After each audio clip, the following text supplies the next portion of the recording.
Saludos desde nuestra América Latina. A continuación les presentamos una entrevista especial de la periodista y presidenta de Telesur, Patricia Villegas, al periodista e intelectual español Ignacio Ramonet. 30 minutos en los que profundizan sobre causas y consecuencias de la crisis entre Rusia y Ucrania promovida por Estados Unidos y la OTAN. A continuación.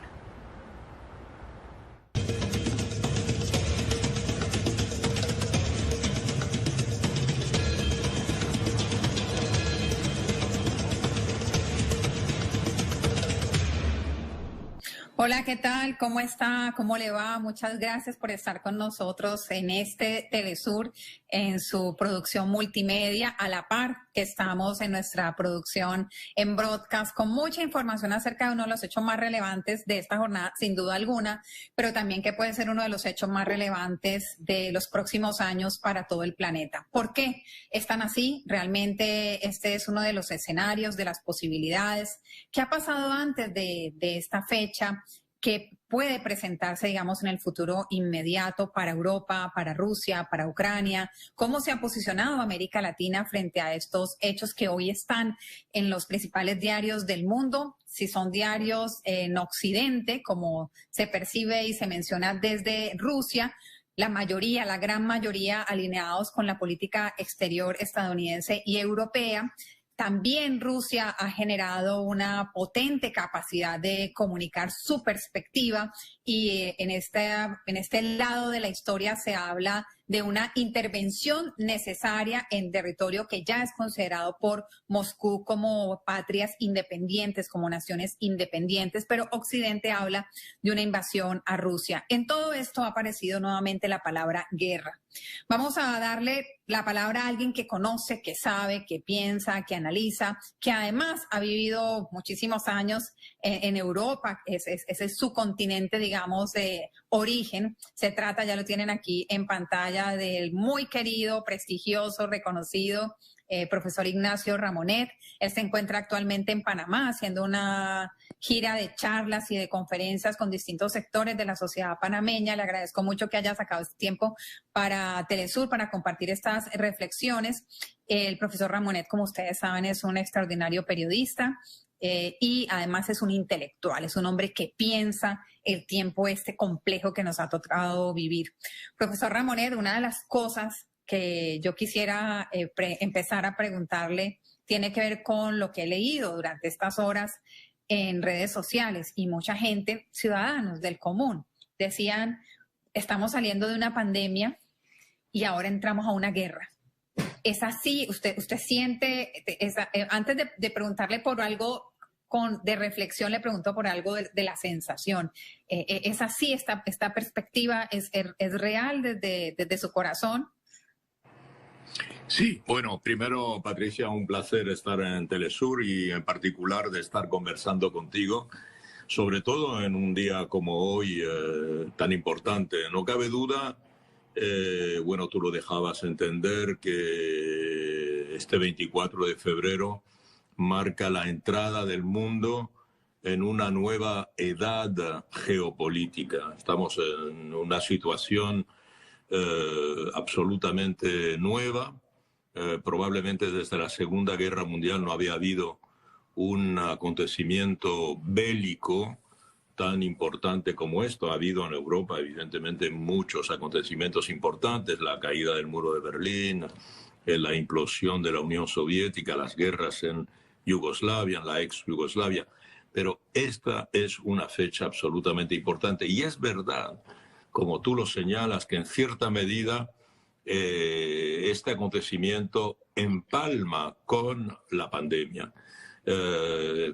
Quizá sea el acontecimiento que haga que el mundo se preocupe ahora por otro mega, digamos, evento, que es la guerra en Ucrania, y nos aleje un poco de la preocupación permanente que hemos tenido a lo largo de estos 2 últimos años sobre la cuestión sanitaria, la cuestión pandémica, el peligro de infectarse. Pero la guerra se desarrolla al mismo tiempo que la pandemia. Es una de las preguntas quizá que puedan surgir en algunos momentos en los reportajes periodísticos. ¿Cómo viven los ejércitos embarcados en esta confrontación?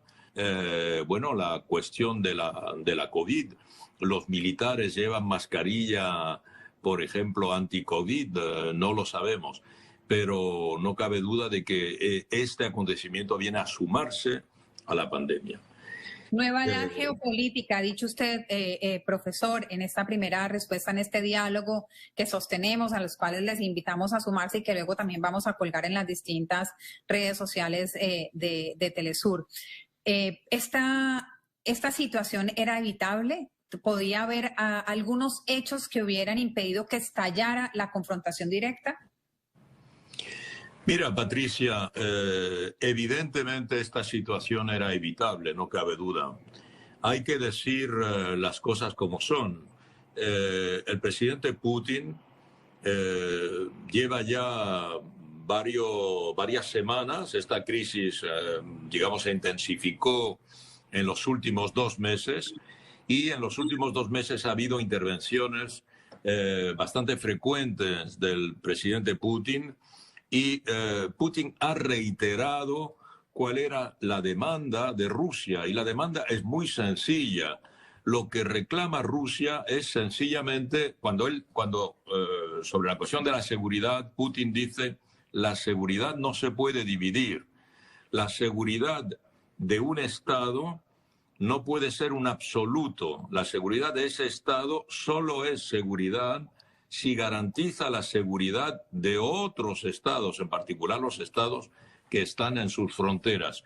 Y lo que Putin ha reclamado con insistencia es que se le garantice a Rusia que Ucrania no va a ser parte de la OTAN. En otras palabras, que se garantice a la Federación Rusa que no van a llegar al territorio de Ucrania, o sea, a la frontera con Rusia, no van a llegar armas nucleares que van a poner en peligro la seguridad de Rusia. La OTAN dice, tenemos que instalar este armamento para garantizar la seguridad, no sé, de Polonia, de Estonia, de Lituania, perfecto. Pero eso pone en peligro la seguridad de otros países, en particular de Rusia. Entonces, claro que sí, esto era evitable. Bastaba, Putin lo ha repetido y se lo ha dicho a los diferentes jefes de Estado o primeros ministros que lo han visitado últimamente. Sí, sentémonos en torno a una mesa y además en la respuesta que la diplomacia rusa le dio a las propuestas de la OTAN estaba muy claramente especificado. Firmemos un documento en el que la OTAN se compromete a no extenderse a Ucrania y a no instalar en Ucrania armas, en particular nucleares, o armas que puedan poner en peligro la seguridad de Rusia. ¿Por qué no se ha hecho? Es un misterio. Muchísimos observadores a través del mundo consideran que era una opción. La diplomacia tenía la posibilidad de imponerse y de evitar este conflicto. De hecho, fue algo sorpresivo de alguna manera esta situación de las últimas horas. O sea, todavía se percibía que había un espacio para la negociación, para la diplomacia. Sí, se percibía. Y hasta se había hablado en las 24 horas que precedieron a la intervención de esta mañana, se había hablado de una posibilidad de que Putin y Biden se encontrasen físicamente. Se había hablado de eso. Pero yo creo que las cosas se han precipitado. Primero, Putin lleva ya bastante tiempo exigiendo lo que hemos dicho antes, una garantía para su seguridad. No se la han dado. También ha exigido otra cosa, que es que las poblaciones rusohablantes de las repúblicas de Donetsk y de Luhansk, en el Donbass, sean protegidas, no estén a la merced de bombardeos permanentes. Tampoco se le ha garantizado. En los acuerdos de Minsk, que ahora muchos comentaristas de la prensa occidental le reprochan a Putin de haber explosionado, dinamitado los acuerdos de Minsk, pero en los acuerdos de Minsk estaba estipulado que se le daría una amplia autonomía por parte de las autoridades de Kiev a las repúblicas ahora autoproclamadas, ahora reconocidas como soberanas por Moscú, pero únicamente por Moscú, y no se llevó a cabo esta autonomía. Entonces, y sin embargo, las poblaciones rusohablantes de estas regiones seguían soportando. Ha habido 14.000 muertos. Entonces, no cabe duda de que hay elementos de exasperación en las autoridades rusas y los dirigentes de Estados Unidos y de la OTAN no han sabido responder. Era, repito, relativamente fácil. ¿Qué suponía eso? Suponía sencillamente que Ucrania iba a tener el mismo estatuto con respecto a la OTAN que tienen muchos países europeos. Irlanda no está en la OTAN, Suecia no está en la OTAN, Finlandia no está en la OTAN, Suiza no está en la OTAN, Austria no está en la OTAN, Bosnia no está en la OTAN, Serbia no está en la OTAN. O sea, no era nada excepcional. Y la paz vale la pena, o valía la pena, hubiera valido la pena firmar ese acuerdo. No ha habido voluntad por parte del señor Stoltenberg, secretario general de la OTAN, no ha habido voluntad por parte del presidente Biden y hemos llegado a este conflicto. Estados Unidos, ¿qué gana con este conflicto? Bueno, es una de las preguntas fundamentales. No veo lo que gana Estados Unidos con este conflicto. Y muy poca gente lo ve. Porque, para Biden este conflicto puede ser una distracción con respecto a su situación actual, su situación de gran mediocridad como gobernante, una situación en la que en política exterior solo ha conocido una serie de desbaratos, por ejemplo, la retirada calamitosa de Kabul, finalizando la guerra de Afganistán, la situación en Oriente Próximo con la guerra de Yemen. Los Estados Unidos han querido salirse, pero su aliado Arabia Saudita sigue cometiendo allí una serie de masacres. No hay la política interior. Todo el mundo sabe que Estados Unidos está en una situación en la que las desigualdades se han desatado, la violencia y la delincuencia se han desatado en muchas ciudades, la inflación ha crecido. ¿Puede ser esa una razón para finalmente no comprometerse en evitar una guerra que se vería venir? Me parece, poco razonable. Pero la administración estadounidense en otras circunstancias nos ha demostrado que puede jugar a estos juegos miserables y es posible que así sea en este caso. Pero el resultado es que van a perder Ucrania, porque está visto que probablemente en poco tiempo las tropas rusas estarán en Kiev. Ya están a 25 kilómetros más o menos de Kiev, ya ocupan un aeropuerto importante cerca de Kiev y es posible que dentro de poco cambien el gobierno. Yo no creo que podamos aplaudir al desencadenamiento de una guerra. No creo que el mundo necesite conflictos abiertos como este, de muy gran envergadura. Estamos hablando de centenares de miles de hombres movilizados en el terreno. El uso de armas de última generación, aparte de las armas nucleares, probablemente con destrucciones muy importantes.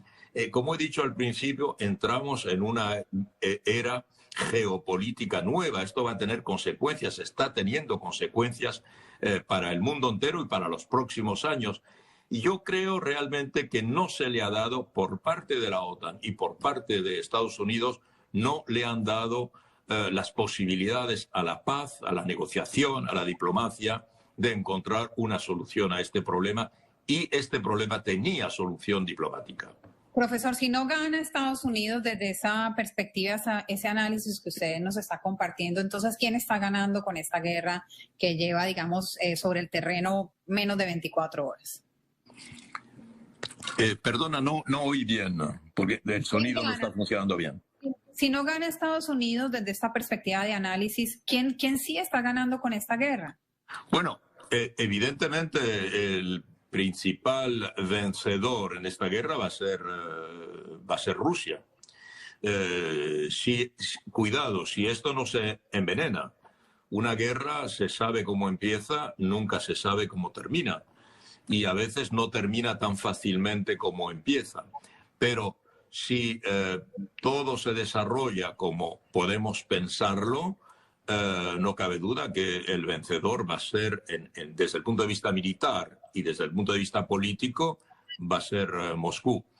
Desde el punto de vista económico, vamos a ver, porque la batería de sanciones que le van a imponer los Estados Unidos y la Unión Europea a Rusia pueden ser considerables y pueden molestar, en otras palabras, molestar, impedir, asfixiar en cierta medida el desarrollo económico de Rusia. Pero desde el punto de vista geopolítico y militar, la victoria será indiscutiblemente rusa. Así que no sé cuál es el beneficio, repito, que los Estados Unidos pueden esperar de haber permitido o de no haber impedido, no haberse movilizado para impedir este conflicto. Su continente de origen, profesor, Europa. ¿Cuál es la evaluación que usted hace acerca del rol de Europa los días previos, la intervención, digamos, en primera persona incluso del presidente francés, las declaraciones de lado y lado de Alemania y Moscú en las horas previas a estos hechos ya, digamos, sobre el terreno? Bueno, yo creo que el gobierno que ha sido más prudente y en cierta medida más inteligente en este conflicto miembro de la Unión Europea ha sido el gobierno alemán, con el nuevo canciller socialdemócrata Scholz. Porque hemos visto que desde el principio las autoridades alemanas eran favorables a que se estudiase la demanda del presidente Putin. Por otra parte, los alemanes se han negado a favorecer armas, aunque sea armas de defensa, a Ucrania. Han enviado ayuda, pero ayuda financiera, ayuda sanitaria, pero no han enviado armas y han enviado municiones, como han hecho otros países que han además enviado un apoyo militar importante en términos de ayuda, no de hombres, porque recordemos que Ucrania, como no pertenece a la OTAN no se considera evidentemente comprometida en la defensa de su soberanía, en este caso atacada en este momento. Entonces, los demás países no han seguido esta línea alemana. El presidente francés, que en este momento preside pro tempore la Unión Europea, se ha agitado bastante, pero no ha conseguido precisamente nada, porque la idea sobre la que se han movilizado tanto los medios occidentales como los dirigentes políticos occidentales ha sido de decirle a Putin que no se moviera. Pero la rendición de las aspiraciones rusas. Evidentemente, lo que había que hacer es responder a la demanda de Putin. Sentémonos en torno a una mesa y garantícenme que no me van a poner en mi frontera cohetes nucleares. Tenemos que recordar, Patricia, que cuando un país hace, casi 60 años colocó cohetes a 100 millas de la frontera de Estados Unidos, cohetes rusos, soviéticos en este caso, los Estados Unidos estuvieron a punto de desencadenar una guerra mundial. Fue lo que ocurrió en octubre de 1962, cuando Kennedy exigió que los soviéticos retiraran los cohetes que habían instalado en Cuba. Bien, entonces precisamente hay que entender a Putin, no hace otra cosa que lo que hizo Kennedy y lo hace de manera, yo diría, más civilizada hasta ahora. Hablo de antes de la intervención militar. Finalmente reclamando, exigiendo, suplicando que le garanticen que esos cohetes no van a venir a integrarse aquí, que Ucrania no va a integrar una alianza militar que no tiene objeto porque desapareció el Pacto de Varsovia. Y entonces, si el enemigo es Rusia, pues Rusia tiene razón en defenderse, obviamente. El tema del gas, profesor, realmente podría ser, digamos, parte de la clave para tratar de desentrañar las verdaderas causas de esta situación que ha desencadenado en una confrontación en terreno. Bueno, el interés quizá, si hay que buscarle un interés estratégico, porque es sorprendente, actualmente el rival estratégico de Estados Unidos desde hace varios años es China, no es Rusia. Y que de repente Rusia vuelva a ser el enemigo principal de Estados Unidos casi es un poco pasado de moda, porque eso era de la Guerra Fría. Eso, y la Guerra Fría se terminó en 1991, o sea, estamos hablando ya de hace más de 30 años. Y en cambio, el erigir de nuevo a Rusia como enemigo principal, no sabemos muy bien cuál es el objetivo. Se trata de tratar de desunir, desarrimar a Rusia de China, implicándola en un conflicto en Europa, para que China no pueda apoyarse en este aliado mientras se le buscan las cosquillas del lado del mar de China, del lado de Taiwán. China, por otra parte, se ha mostrado prudente, como hemos visto desde esta mañana. China no ha reconocido ni ha apoyado el reconocimiento de la soberanía de las dos repúblicas populares del Donbass,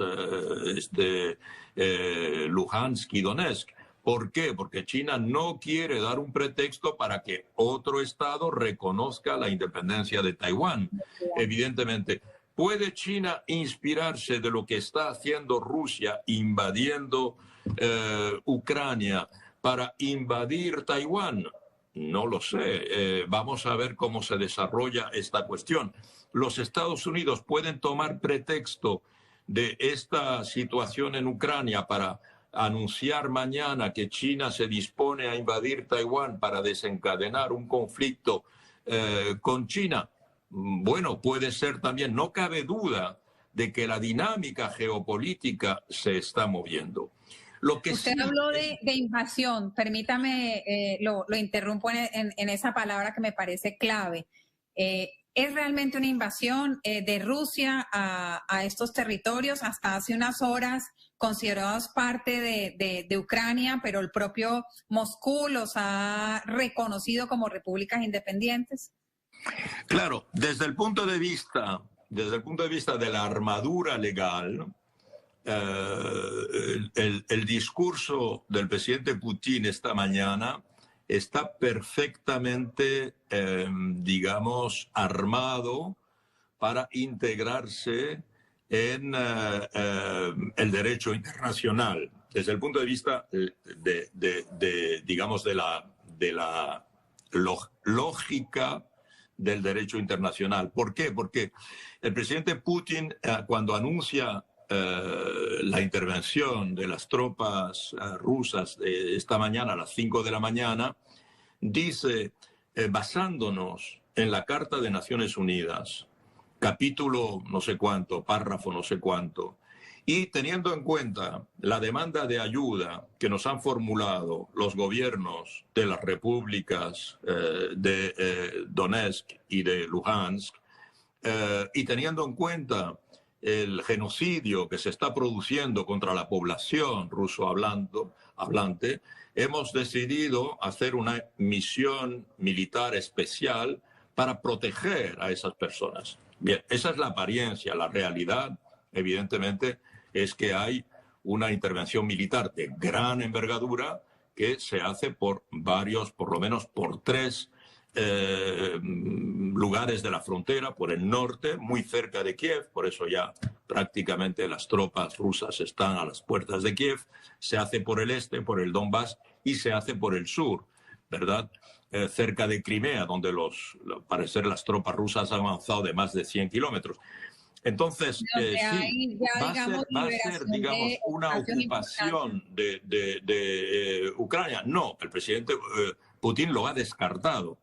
Probablemente lo que se va a hacer, probablemente, estamos leyendo en una bola de cristal, probablemente es facilitar que haya en Kiev un gobierno que no sea hostil a Rusia y un gobierno que garantice que no va a haber la OTAN en Ucrania. Y por otra parte también que las repúblicas del Donbass, ahora cuya soberanía ha sido reconocida por Moscú, tengan primero la extensión territorial del conjunto de la provincia y por otra parte tengan la vida de sus ciudadanos protegida. Las cartas en esta nueva era geopolítica están en este momento jugadas. Profesor, usted nos ha hablado de la perspectiva de los Estados Unidos, de la perspectiva europea, fundamentalmente de Francia, de Alemania, la visión de Ucrania, la visión de Rusia, la muy importante en esta coyuntura visión de China. ¿No habrá mayores movimientos de lo que ya hemos visto hasta ahora? Lo que viene es esperar cómo avanza en el terreno Rusia en territorio ucraniano y en territorio de las denominadas repúblicas independientes del Donbass. Sí, no puede haber, en el mensaje que Putin ha enviado esta mañana, hay algo que todos los observadores han notado, es la advertencia que Putin envía a las grandes potencias pertenecientes a la OTAN y a Estados Unidos, que son tres potencias nucleares: Estados Unidos, el Reino Unido y Francia, que son potencias nucleares. Y Putin dice, es importante que algún país tiene la intención de atacar a Rusia, que entienda bien que Rusia tiene un poderío militar, nuclear, absolutamente importante, y es muy importante esto, Patricia, muchos observadores no lo han subrayado suficientemente. Rusia tiene ventaja tecnológica decisiva que haría que en caso de un ataque contra Rusia, viniendo de alguna de estas potencias, la respuesta sería absolutamente devastadora. ¿Qué es lo que está diciendo Putin? Y por eso también es lo que ha permitido, porque claro, es un gran riesgo para Rusia hacer esta intervención militar cuando lo han puesto en guardia varias veces potencias nucleares considerables, y en particular Estados Unidos, primera potencia militar del mundo. No hay riesgo de escalada. ¿Cómo Putin puede estar seguro que no va a haber un riesgo de escalada? Aunque Biden ha dicho, y esta misma noche lo ha dicho, que no va a intervenir las tropas de la OTAN, las tropas de Estados Unidos no van a intervenir en Ucrania. Pero ¿cómo Putin puede estar seguro que en algún momento no va a haber una escalada que llegará a la confrontación nuclear? Está seguro porque hay una ventaja tecnológica militar que tiene Rusia, que tiene China también, por otra parte, que es que Rusia tiene varios años de adelanto con respecto a Estados Unidos en materia de misiles hipersónicos. El misil hipersónico es un misil que va a una velocidad de 5 veces la del sonido, mientras que el misil normal va a la velocidad del sonido. Frente a un misil normal como los que tiene Estados Unidos, el tiempo que va a recorrer un misil se puede calcular y se puede crear un escudo antimisil porque el sistema electrónico calcula a partir del momento en que viene el misil que ataca y se sabe a dónde va a ir, a qué velocidad, cómo va a caer y se le puede derrotar. Cuando un misil va a una velocidad 5 veces la del sonido, no se puede calcular dónde va a caer. Entonces, quiere decir que Rusia tiene en este momento, es lo que ha dicho Putin, descifrado. Rusia tiene en este momento misiles hipersónicos capaces de enviar cargas tradicionales, bombas tradicionales o bombas nucleares que ningún escudo antimisil americano o de la OTAN puede detener. Obviamente es una ventaja tecnológica que le permite a Putin hacer que sus tropas puedan intervenir con la garantía de que no va a haber escalada nuclear. Tengo 2 preguntas finales para este, digámoslo así, profesor Ramonet, primer diálogo en Telesur sobre la crisis ucraniana. Una es, ¿usted se esperaba la posición de la OTAN el día de hoy? El presidente de Ucrania se mostró bastante impactado por la posición de OTAN de no participar directamente con ellos en terreno, por lo menos no de manera formal. Lo recogen así las distintas agencias informativas que están siguiendo minuto a minuto los hechos. Pero era previsible realmente que la OTAN no fuera a intervenir de manera formal. Sí. Y una última inquietud. Patricia, sí, era previsible por esta razón que acabo de decir. Cuando se estaba un poco al corriente de la carrera armamentística, se sabe que los Estados Unidos tienen 2 a 3 años de retraso en materia de misiles hipersónicos. Los Estados Unidos han obligado a las 3 principales empresas industriales, fabricantes de misiles, a ponerse juntas y han votado un presupuesto de decenas de miles de millones de dólares para recuperar ese retraso con respecto a Rusia. Pero por el momento no lo han conseguido y eso se sabía. Y esto es lo que le ha dado esta fuerza a Putin y lo que le ha permitido hacer que su amenaza de intervención era creíble. Por eso la cuestión es ¿por qué los occidentales no se sentaron a una mesa? Porque sabían que no podían intervenir en caso de conflicto militar, ¿verdad? Y esto desde el principio, no sé si recuerdas que la primera vez que Biden habló dijo, si es una pequeña intervención no haremos nada, pero si es una intervención mayor haremos sanciones. Y el presidente Zelensky de Ucrania dijo, ¿pero qué es una pequeña intervención? ¿Qué es? ¿Enviar 10.000 soldados, 50.000 soldados, etcétera? Entonces, desde el principio estuvo claro que Ucrania, al no ser miembro de la OTAN no entraría en un conflicto que evidentemente sería un conflicto nuclear, sería un conflicto definitivo. Por último, profe, América Latina, nuestra región, ¿cómo evalúa usted la forma como se ha planteado desde el punto de vista diplomático frente a estos hechos? Hay matices, hay países que han estado mucho más cerca de la posición rusa, el caso de Venezuela, de Nicaragua, por mencionar solo algunos para aprovechar el tiempo, y otros que han hecho un llamado muy fuerte a la no intervención, han usado la palabra invasión, que no es menor, digamos, en este contexto, han hecho un llamado a la solución diplomática, han dicho no a la guerra. Hay unos matices, digamos, en la política exterior latinoamericana y caribeña. Absolutamente. Probablemente el gobierno que ha sido más hostil a las posiciones de Rusia ha sido el gobierno de Colombia, con las declaraciones que hizo el presidente Duque, como si ya fuese casi miembro de la OTAN, donde hubo declaraciones también de que había una amenaza, de que había posibles soldados rusos en Venezuela y que esto podía considerar, casi él estaba reclamando una ayuda de la OTAN. Esto fue un poco ridículo, pero digamos, varios jefes de Estado han estado recientemente con Putin en Moscú, Bolsonaro, presidente de Brasil, el presidente Alberto Fernández. Pero lo que yo observo es que todos los gobiernos, hasta los más amigos de Putin, y que esencialmente son Venezuela, Cuba y Nicaragua, en sus declaraciones hoy, estos gobiernos apuestan por la paz. Son gobiernos que no están a favor de la guerra. Todos los gobiernos han apostado lamentan evidentemente que haya conflicto y estiman que aún es tiempo de darle una posibilidad, una suerte a la paz. Lo que hay que decir también, Patricia, sobre América Latina es que este conflicto tiene consecuencias económicas muy importantes. Evidentemente, la primera consecuencia es que todos los minerales del mundo, una guerra gasta muchos minerales, y además, probablemente en las acciones de Rusia, que es un productor de minerales y en todo caso de petróleo y de gas, puede estar sancionado. Indirectamente, algunos países exportadores de minerales, Perú, Chile, o de petróleo, van a ver beneficios. El petróleo está a más de $100 en este momento.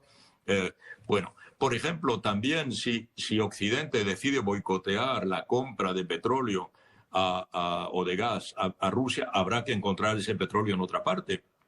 ¿Facilitará eso el hecho de que Estados Unidos se puedan reaproximar a Venezuela? Porque necesitarán, evidentemente, el petróleo de Venezuela, como lo están haciendo en este momento con Irán.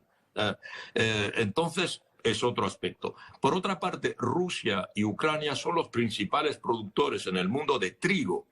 Y al estar en guerra, pues el trigo evidentemente puede escasear. Ya el trigo está alto por la inflación, pero esto puede darle una ventaja económica a Argentina, que es gran productor de trigo, o productores de cereales, por ejemplo, de maíz, de sorgo, de soya, por ejemplo. La soya va a subir.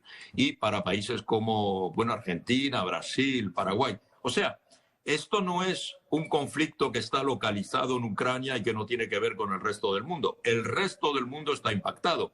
En varios países de América Latina, hoy mismo, se ha anunciado que mañana en las estaciones de servicio el precio del petróleo ya aumenta como consecuencia de la subida del petróleo. Así es, profesor. Desde el año 2014, de los hechos que luego condujeron al golpe de Estado, a la salida del presidente mucho más cercano, Yanukovych, a Moscú, y que se derivan todos estos hechos que hoy usted ha analizado para Telesur. Habíamos discutido aquí en nuestra sala de noticias que realmente Ucrania no estaba lejos de nuestra región por todo este impacto que genera la crisis ahí en esa zona de Europa. Ha sido realmente un gusto poderlo escuchar. Muchas gracias a ti, Patricia. Ojalá que los temas que nos juntaran fueran menos duros, menos rudos, menos difíciles, pero bueno, es importante tratar de entenderlos. Le dejo mi abrazo y mi amistad siempre. Hasta muy pronto y mucha suerte, como siempre, a Telesur, y muchas gracias y felicitaciones por el trabajo excepcional que hacéis, tan necesario. Muchas gracias a usted, profe, y muchas gracias a ustedes por habernos acompañado durante esta transmisión por las redes sociales de Telesur, por un canal hijito de nuestro canal matriz de Dailymotion. Vamos a estar colgándoles este contenido y también vamos a seguir trabajando muy fuerte, durmiendo poco, como decíamos en nuestra promoción previa a esta entrevista, para que usted tenga no mucha información, sino una información sana que le permita hacerse una opinión de lo que está sucediendo, que, como decimos, realmente Ucrania no está lejos de nuestra región. Un abrazo, feliz noche.